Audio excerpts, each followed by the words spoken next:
Katherine, Tegen Books and Harper Audio present We Can Be Heroes by Kyrie McCauley. Performed by Katherine Littrell, Sura, Emily Lawrence, James Patrick Cronin, T.L. Thompson, and Jordan Cobb.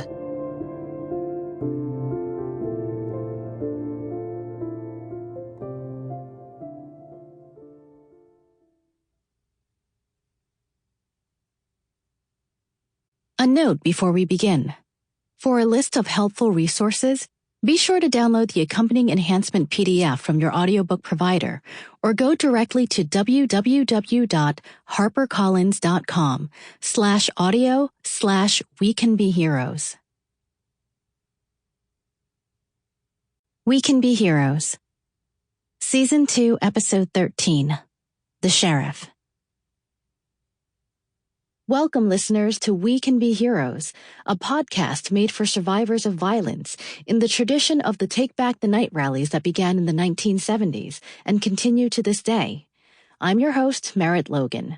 This season, we will be aiming our lens at gun violence as it relates to gender-based violence. Really, though, our series begins with the story of one young woman, Cassandra Queen.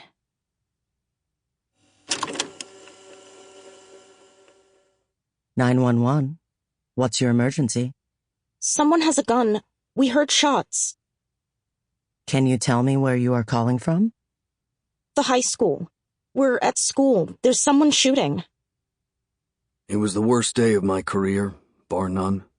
It's the kind of call we're all dreading these days. Active shooter.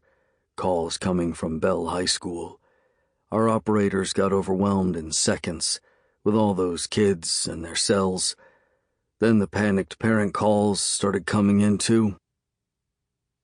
You just heard from the sheriff of Bell, a town that has been called the heart of American gun culture. It happens to be my hometown, and it's going to serve as a case study for us to look at gun violence these next few weeks. This is the town where Bell Firearms has been owned and operated from for nearly 200 years. Bell is also the place where, just 5 months ago, Nicholas Bell, heir to Bell Firearms and fortune, took his father's guns to school and murdered his ex-girlfriend, 17-year-old Cassandra Queen. Sheriff Thomas, do you know how many women are shot to death by current or former intimate partners each month in this country? I don't have those statistics in front of... Okay, fair enough. In your personal knowledge, then, when you train your officers on responding to domestic disputes, mainly incidents of domestic violence, what do you tell them? To never go alone. Be prepared for that violence to turn on them. Domestics are some of the deadliest calls officers can respond to. Yes, they are. That lines up with national data.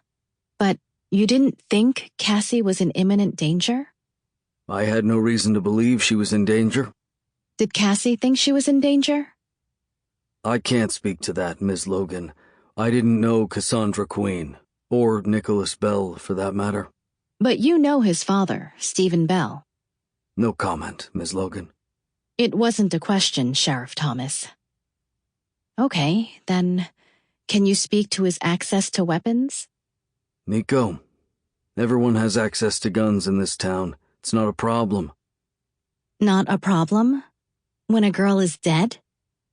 Girls are killed every day, Ms. Logan. But, Sheriff...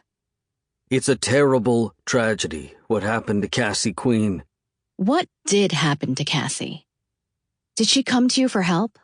But it's hardly the gun's fault. Whose fault is it, sir? Mural 1. Title: Cassandra. Location: the billboard on Route 90. Beck. Beck used to lie awake at night and wish aliens would abduct her. She would fall asleep on the fire escape, watching the night sky. She was desperate for a break in the smoggy clouds over the city, eager for a glimpse of the stars. Beck thought that maybe, if she could see the stars... Sample complete. Ready to continue?